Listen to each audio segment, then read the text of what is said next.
If you were to ask us which brewery kickstarted our love affair with the hazy pale ale, DEYA would be up there at the top of the list.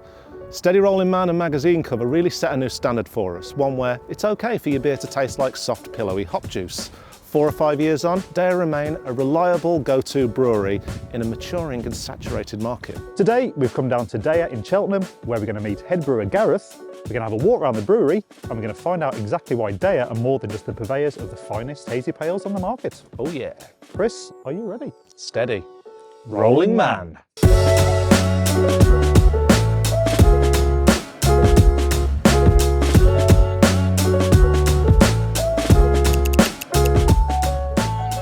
Gareth, hello. Hi. So, Hi. head brewer at DEYA. Yep. For those that don't know, that are watching the video, just give us a brief history of DEYA. Theo Frayne founded DEYA Brewing Company in 2015. So back then he didn't have a brew kit, so he was cuckoo brewing at other breweries in and around Gloucestershire. And then in early 2016, he took the keys to a unit which is just over that way. I joined in June 2016, so pretty early on in the production. He'd done a few batches, and yeah, the two of us were doing all of the production and packaging. His mum Reg was doing all the admin and bookkeeping, so we were a really, really small team early on, brewing iterations of Steady Rolling Man, trying to make happen the beer that was in his head, really. Nice. How close was the original iteration of Steady Rolling Man to what it is today?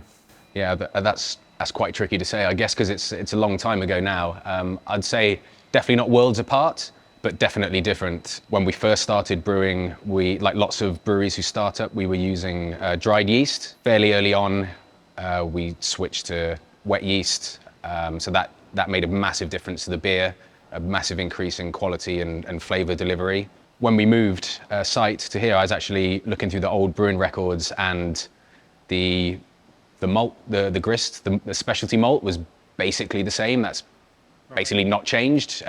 Maybe 1 or 2% of a couple of things here and there. From a point of view of hops, Mosaic has always been like the dominant hop in that beer. And then there's a few others. Some of the ratios of those have definitely changed a little bit since we first started, but we haven't really made any proper changes to the recipe in a very long time. Yeah.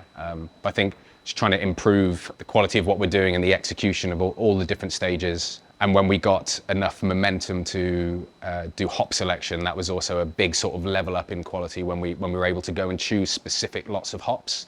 That gave us a lot more control and consistency in the beer.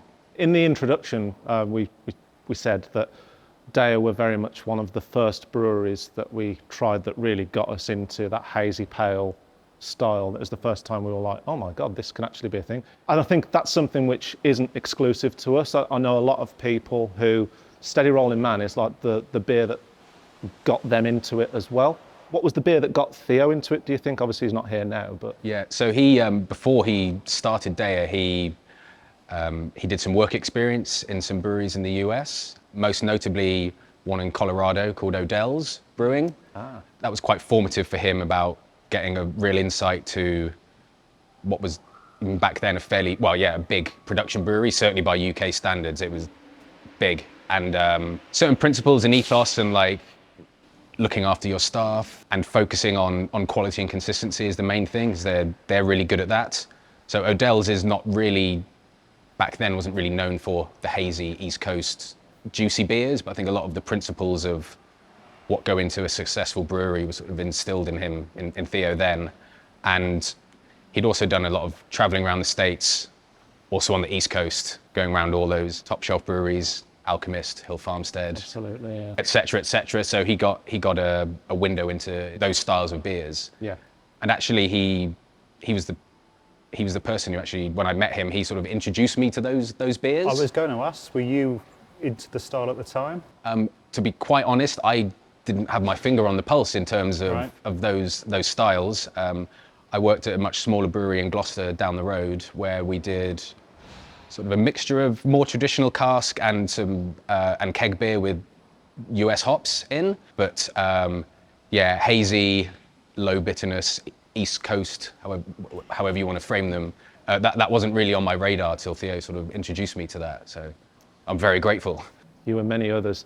What What do you think it is that sets DEYA apart in what's now, a very saturated market? I mean, the haze wave has caught on. So many breweries are now doing it, some better than others. I'd say you guys have still managed to maintain that quality in terms of, we know if we see a DEYA beer on the shelf or in the fridge, we know we can have it and expect something, which isn't the same with a lot of other breweries out there. What do you think it is that's done that? I'll try and answer without sounding conceited. I guess a big part of it is the fact that we're really committed to that style of New England pale ales, and the fact that Steady Rolling Man is every month, more or less 50% of our production volume means that we're brewing it all the time, and allows us to really hone in and be consistent. We've got the pressure to be consistent, and also the opportunity to make sure that we are being consistent. And obviously you've branched out now from just being a hazy pale specialist, and you're doing a lot more. You've got your Mixed Ferm project, which we're going to be taking a look at in a bit. Yeah, it's very exciting. Obviously you've done big imperial stouts, the occasional Baltic porter, some sours. So yeah, shall we go and have a look in the brewery and see what's cracking? Absolutely. Come on then, let's go. How long have you been on this site? We started installing the brewery here at the end of 2019, so October 2019 was when some of the first bits arrived, and we did the first water test brews December 2019, and then early 2020, that's when we started properly up in production. What a year to start. Yeah. I think we got everything in just in time. Yes. I mean, it's huge as far as brew kits go, and that it's up where some of the bigger ones that we've seen. Yeah, it's super impressive, man. What's the capacity then? So, our brew kit is about 40 hex, so 4,000 litres. That's recipe dependent. Steady Rolling Man, we can get 4,300 litres per brew. And we've got the capacity on the brew kit to do 3 brews a day. We usually keep Fridays for deep clean, although we're brewing today. So usually we're 12 brews a week, Monday to Thursday, and then Fridays deep clean. I'm trying to do the maths in my head. How much Steady Rolling Man is that a week? Well, we do 6 brews of steady a week, so that's basically 24,000 litres of steady a week, give or take, and then a similar volume, a bit less volume of all the other beers that we produce. So most of our tanks are actually double brew length, so although our batch size for each brew is 4,000 litres, most of the tanks take 2 brews, so we have to do 2 brews to fill the tanks. So with regards to your core range, you've obviously got Steady Rolling Man, and then there's magazine cover. Magazine cover, that's about 10% of our total volume. And Into the Haze as well, our IPA. That tends to be a little bit more seasonal demand, I guess. That's also around 10%. And then Tappy Pills, our Pilsner, that's a lower volume, but some months that's getting up to 5%, which I think's pretty good for not a lager-focused brewery. And then we've got Hokum Stomp, our porter as well, which is a core beer in the sense that we brew enough to keep the tap room in stock, and then surplus goes outside of that. It's a good beer. Just as we were walking around the brewery earlier, it became really apparent that sustainability is obviously a big deal for you guys here. Yeah. Tell us a little bit about the initiatives around sustainability and how you kind of manage that area, really. So I think that's a massive topic, and obviously it's very important, and it's nice to see more and more people taking an interest in it, both people making things and people consuming things. So we started 3 years ago. We partnered with a company called Zavero, and what they do is they come into your business and basically give you a carbon footprint emissions audit of all of your operations. So for us, it made the most sense to try and map out where we were. We weren't really in a position to do that much initially. Really, for the first 18 months, it was data gathering, but it was really helpful because certain things you think are contributing significantly to your carbon footprint may not be. It's each business dependent. One thing we've taken quite big steps on is CO2 recovery. So about 6 months ago, we installed a CO2 recovery unit, so we can capture CO2 from fermentations, and we can use that in our process. That's really cool that now that technology is available to smaller breweries. A few years ago, it was really only available to massive breweries, CO2 capture. Another thing that we're looking quite closely at is utility usage. So the first point of focus for us is water usage. We had a company called Brew Resourceful come in and do an audit on our water usage.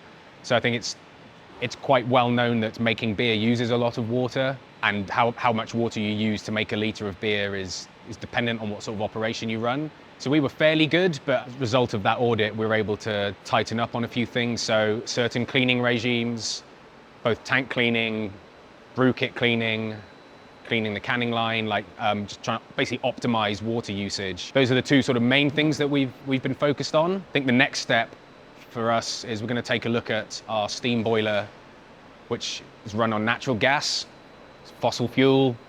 There's not really much getting away from that, but we're going to upgrade certain control of the boiler so we can run it in a more efficient way, so use less gas. I think that's the sort of sustainability thing. Is there's many facets, and you're chipping away at all of them, really. There's not is that just an ongoing moving target, or have you got an end goal in mind for that?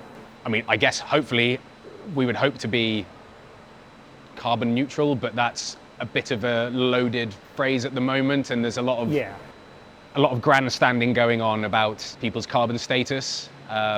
All of the electricity we purchase is certified renewable as well, so that helps. Yeah. A lot to consider, you're right. It is a big subject. Yeah, as I said, it's great that more and more people are paying attention to it, and because it's the right thing to do, not just because it'll save you some money or anything like that. Yeah, well, it's a good ethos, and it seems to run through the company anyway, because, for example, you said out the back there, you've got a little greenhouse area where you grow food for the staff. Yeah. So even down to that level, you're thinking about it. Sort of instilling that sort of culture, I think is important. I mean, also from a practical point of view, recovering carbon dioxide can hopefully decouple us from the supply chain. I don't know if your viewers are aware, but a couple of years ago, when basically CO2 production's tied to fertilizer production in the UK, and there were those issues at those fertilizer factories. So when they shut down, there was no CO2 production, and lots of breweries were left in the lurch. But it's kind of silly, like CO2's escaping from our tanks, and then you're just letting it go into the atmosphere and buying CO2. So being able to, that's a bit of a sort of silly situation, I guess. So being able to recover it is good on loads of fronts. Of the industry, though, right? So it's just great that you're covering those corners, because it's just one of the many skyrocketing costs and issues facing modern brewers. Yeah, definitely. Beer-wise, and I hope you won't mind me saying, but like last year I kind of felt that DEYA went quiet in terms of, I was so used to you guys churning out some big dippers and big IPAs and your smashable hazy pales. Last year kind of felt like I wasn't seeing as much from you. Just wondering, is that because you were focusing in other areas like your mixed firm, or what was the reason behind that? I guess it was a bit of a consolidation year from the point of view from our production. So during COVID times and the lockdowns, there was the situation where people want the newest thing was much amplified, but I guess because people didn't have the opportunity to socialize as much. So yeah, going from a few years back up till then, I think there was quite a lot of pressure, not just on us, but on lots of breweries to be making new things all the time, which is cool, but it's, as I sort of alluded to, it brings its own challenges. So then last year was, a bit of sort of consolidation, brewing fewer specials and just making sure that everything is as considered as possible. And then, this year we're going to go back the other way a little bit. So there's going to be, hopefully you'll be able to see a bit more in terms of specials, new releases, and also we're going to try and put a bit more momentum behind the mixed firm and try and get that in people's faces a bit more. Language. For sure. So through there we've got the warehouse and the cold store and stuff. Tell us a bit about sort of how much capacity and stuff you've got within there. How does it go with the cellaring? And so the production output is 48,000 litres of beer a week. So I don't like to say it's a machine, because we're a craft brewery, but it's sort of fairly regular, and having that volume of steady every week going out the door helps keep things like nice and even. We are more fortunate than most breweries that we have a lot of space. When we sort of really needed to expand, the previous occupants of this building were looking to move out anyway. So we've got a lot of production space. So it's 26,000 square feet in total. Having dedicated warehouse space and cold store space is really helpful. Lots of breweries have sort of co-working spaces, and that makes things tricky. But for us, it's fairly simple. The beer gets packaged, gets taken up, and then the warehouse team deal with it. All packaged beer, kegs and cans, are cold stored. The only thing that's not is cask beer that's conditioning and mixed fermentation beer as well, because that goes through a long conditioning process in package. And also we've got space to keep all our hops cold as well. So Nice. we're a hop-forward brewery, and keeping hops cold is really important to preserve the flavors and aromas that you're paying a lot of money for. I think the signature for DEYA beer is the soft mouthfeel. There's definitely the DEYA mouthfeel. What do you attribute to that? The biggest contributor to that is definitely our house yeast. Our house yeast is actually several yeasts. They're English ale yeasts coexisting, and that's about all I'm allowed to say about the specifics about our yeast. That's the biggest contributor to the texture and the body of our beers, I think. We got a yeast lab to take quite a close look at our house yeast culture, and we know it produces, well, we now know, we've always suspected, but we now know that it produces a lot of glycerol. It's a sugar alcohol that yeast produces. It's talked about a lot in wine. When you swirl a glass of wine and you get the legs down the side of the glass, wines that are high in glycerol have more pronounced legs, and glycerol is really important for texture. In wine, it's talked about a lot. In beer, less so, but ale yeast produce it, some more than others, and we know that ours produces a lot. Interesting. Is that the stuff that kind of clings to the glass? Exactly, yeah. It's the body measure, isn't it? Yeah, the slower the legs come down, the sort of more full-bodied the wine. Yeah. It's actually sort of a mild stress response from the yeast because of the situation that you're putting it into an alcoholic environment. Been there. Yeah. Also the fruity aroma that it produces, it's like really apricotty and peachy, and although that's not mouthfeel per se, that sort of fleshy, fruity aroma helps build like the perceived sweetness and body. So the yeast is like the most important employee. I guess second is the water profile. So lots of New England pales are heavy on calcium chloride additions as opposed to calcium sulfate additions. Traditionally in the UK, if you wanted to make a hoppy beer, you'd use a lot of calcium sulfate, and that would accentuate some hop aroma, but like hop bitterness and like crisp hop character. If you wanted to make a porter or a more full-bodied beer, you'd use more calcium chloride, so that promotes sweetness and fullness. So now it's quite fashionable to use larger amounts of chloride in your water to promote sweetness and fullness. Those two salts, calcium sulfate and calcium chloride, basically every brewery would be using those in different ratios in different recipes, so it's something it's definitely not new. No. But that's one, by manipulating the water profile, you can also push your beer flavor profile in one direction or another. Yeah, I think that's what we're learning more and more, isn't it? The more we talk to brewers, that of course hops and malt are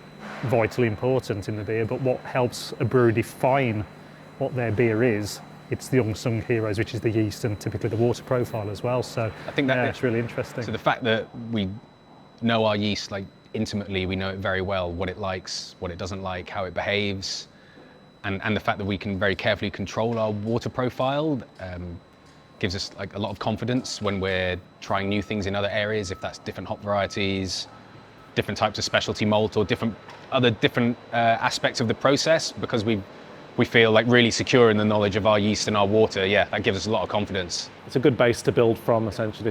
Absolutely. Great. Cool. Well, I mean, we've talked about the mixed ferm part of the business. Should we go and see it? Let's go. that's where it all began. Let's go. Here's a question then, Gareth. If you could collaborate with any brewery, who would it be? Any brewery, I guess maybe this is a slightly obvious answer, but The Alchemist, I think. Why not? Yeah, one of the original sort of makers of the East Coast beers, and big source of inspiration. Seen like a few documentaries made by them as well, and they seem like very interesting people, so yeah. Here we are now in your Mixed Ferm brewery. Yeah. But this was the original site. This is DEYA 1. Yeah, so this is where we started in 2016. We're stood in the original tap room, so this space was always the tap room. There were no barrels here originally. Behind where we stood was our warehouse. Just across to there was our modest cold store, office on a mezzanine, and yeah, all the brewing and production was done through there. We were much smaller site, much more close together, a bit more penned in, not so much room to work. It's a different scale. Yeah, for sure. So in the move over, when you said you went over to the other site in 2019, late 2019. Yeah. But then this opened when? So whilst we were building the new brewery, so late 2019 and early 2020, we still had this open as our main tap room. Then we closed it for a time and we wanted to give it a bit of refurbish and a bit of love.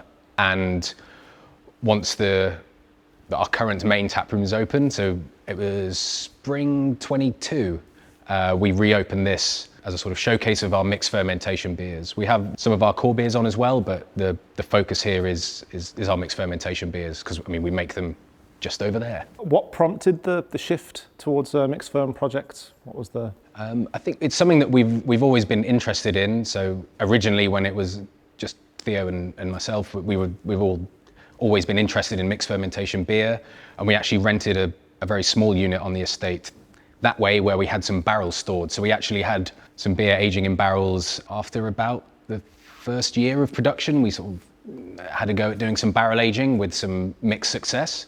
No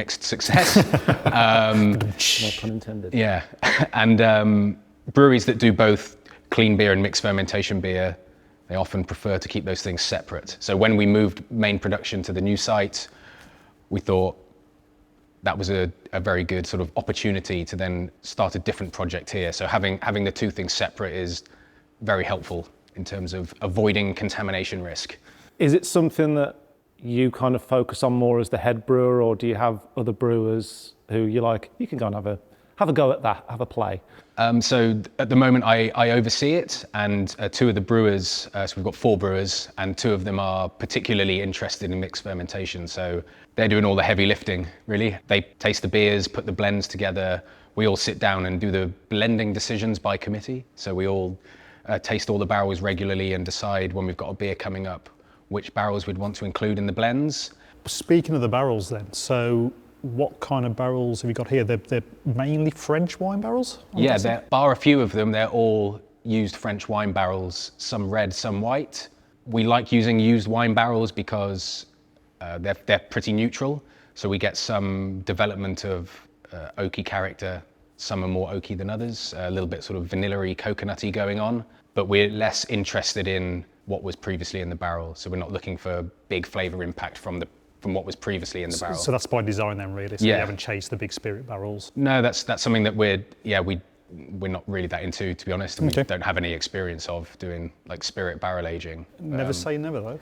Exactly. So what's the process behind this then? So I'm imagining this is the stage 2 of the fermentation process. So Exactly. Where does the beer live before it hits the barrels? So we actually we do the brew on our main brew kit. Okay. And connect all of our hoses. So we go out the fire escape of the main brewery, across the taproom yard, through the door, through there, and hook it up to a tank. Because the brewery is literally just through behind the wall, here, yeah. right? Across a little Yeah. gangway. Yeah. So we do the first fermentation actually with our house yeast, the same as we would do Steady Rolling Man magazine cover, any of our pale ales or IPAs. So the first fermentation is with the same yeast. And then what we do is once that's finished its primary fermentation, we transfer the beer into wooden barrels. And we now have, the barrels now have enough of a culture of bacteria and wild yeast built up inside the wood. They're sort of resident in the barrels that we don't need to add anything. The beers usually sit in the barrel for between 6 months and 2 years. So it's quite a wide time window. Once the beer goes into the barrel, it sort of ceases being a batch. It's then just your barrel stock that you've got to choose from. It's usually around sort of between 6 months and a year before it starts getting appreciably acidic and like that sort of nice tartness. And then sort of from a year onwards, it does continue to get a bit more acidic, and then also a lot more funky, bready, all those crazy flavors and aromas. Is the 2-year cut-off deliberate, or are you planning to maybe do a longer brew? I mean, we're talking 3, maybe even 5. It is somewhat arbitrary. We found that after 2 years, they tend to go a bit feral, for want of a better word. Yeah. They get a bit too interesting. Unruly, yeah. I did find a 36-month-old barrel, though, Wow. that escaped my spreadsheet, but I caught it. And the beer in that's tasting pretty good. So that'll definitely be in the mix at some point in the future. One of my favourite beers, I love your breaded stuff, the breaded pills and the breaded pale. Cool. Whenever I see that on in a tap room or whatever, I'm straight to it. I take it they don't live in the barrels. I take that's brewed here, but in Yeah, so those beers, although they're mixed fermentation, they don't have any wood contact. So for those 2 beers, for Brett Pills and Brett Pale, we have the first fermentation in stainless steel, and then we'll actually add Brett to those tanks after the first fermentation, and then it'll have another 3 to 6 month fermentation with the Brett added. I think it's just it's the magic of these sort of beers that you can't rush them. They are Absolutely just not. that they take as long as they take. I think it appeals to my mind. I mean, I'm a big Belgian fan anyway, you know, Yeah. gooses and lambics and all that good stuff. Absolutely love it. I think it appeals to me, the sort of chaotic, uncontrollable nature of the whole thing. Whereas, you know, your core beers and what you do day in and day out is very clinical, very precise. It has to be. Yeah. Whereas this, you can just see what happens a little bit. That's got to be quite exciting for a brewer. I think so, yeah. I think it's good for the hygiene of the brain, right? Yeah. If you're sort of over there, it's sort of, because we want to be as consistent and precise as possible, something needs to happen, it needs to happen exactly on point, whereas here it's, well, we get to dictate it a lot less. Yeah. The beer is much more doing its own thing. What's the beer that you would say you are most proud of? In terms of mixed fermentation beer. Yeah, in terms of the mixed firm stuff. The one that I think is my favorite is one that we've got like really strong connection with. So it's a barrel-aged mixed fermentation beer that we then re-ferment on plums, and we get the plums from one of our staff members. His grandmother has a plum orchard about 10 miles away, and we go and collect the plums every year, tend the orchard a little bit. And they're it's not a very common variety of plum as well, so it's not like one you'd be able to buy in the supermarket. So it's like an old heritage variety. So that's, yeah. You're talking my language here. We've got to try. Can we try some? I don't see why not. Yeah, let's go. Off to the fridge. So here we have Mayhill, our mixed fermentation plum beer. Lovely. Lovely. Look at the colour. Cheers. Cheers. Good health. Oh, there's something we do actually. Oh, right. When we do our little drink alongs. Oh, We've got okay. a little phrase we call have a ronk. A ronk is a smell, a big whiff. Okay, So we always have a ronk. sure. Let's get a ronk on, yeah. No, get your ronk on. Oh my God. It's quite ronky. Wow. There's a lot going on. That's a strong ronk. Plums are really interesting because they've got there's loads of layers to the flavors. Like the flesh of the plum will give some flavor. Also the skin and the stones bring their own sort of things. I love this beer. I think it's like there's a lot of like cherry and cranberry Yeah, I'll in the say aroma. I'm and getting, plum, obviously. Yeah, I'm getting like other fruits. There's in a there. lot of cherry in that. It's very grown up. I know mixed firm almost by definition is a very grown up tasting beer, but that is The stone character as well. The stones are pretty big in the plums. I suspect there's quite a lot of those marzipan-y, amaretti biscuit sort of almondy flavors. that's what it is. There's that kind of biscuitiness. Yeah. It's marzipan-y on the nose, which is really, really nice. But yeah, that's really complicated, but it's still maintaining that sort of jammy, fruity quality to it. Nice tartness to it. Yeah. Big fan of that. Yeah, that's so we obviously want a certain level of acidity, but we don't want it to be like mouth puckering. It should be like, you know, gently, pleasingly acidic.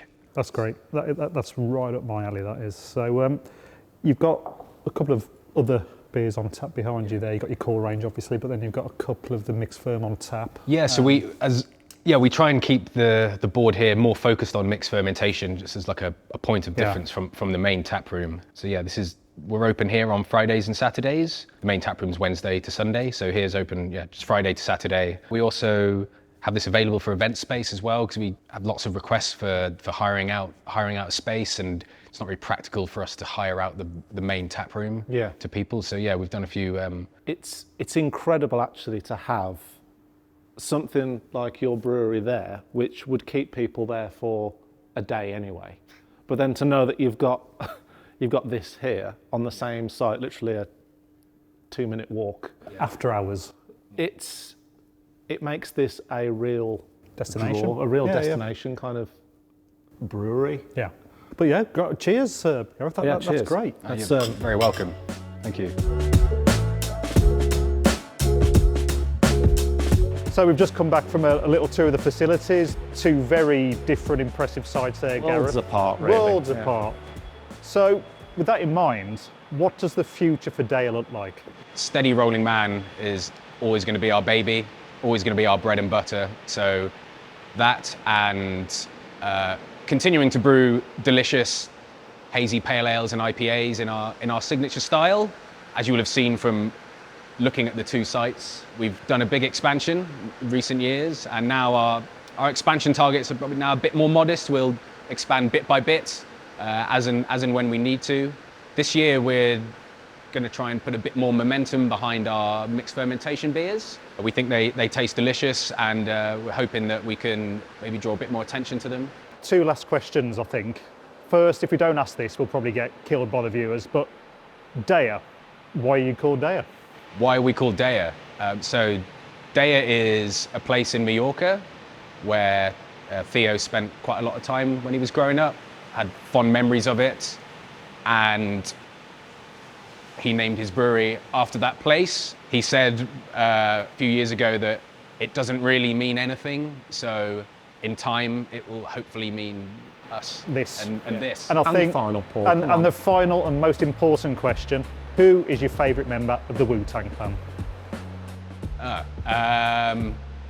Can I pick a member of the Wu-Tang Clan, but not for things they've done Do with you the mean Wu-Tang Wu-Tang Clan? adjacent? Well, it's the RZA, Yes. his album Birth of a Prince, and also his appearance in the Jim Jarmusch film Coffee and Cigarettes. Yeah. Best answer we've had so far. Absolutely. It wasn't ODB for once. Yeah, Is it always ODB? it's always ODB, ODB, okay. yeah. I mean, they're all good. I mean, someone will choose Capadonna one day, but I don't think that's likely. Well, Gareth, thanks so much for having us. It's been Brilliant. lovely. We're off to go and try your beers now. So cheers, man. Thank you. Thanks very much. Cheers. Nice one.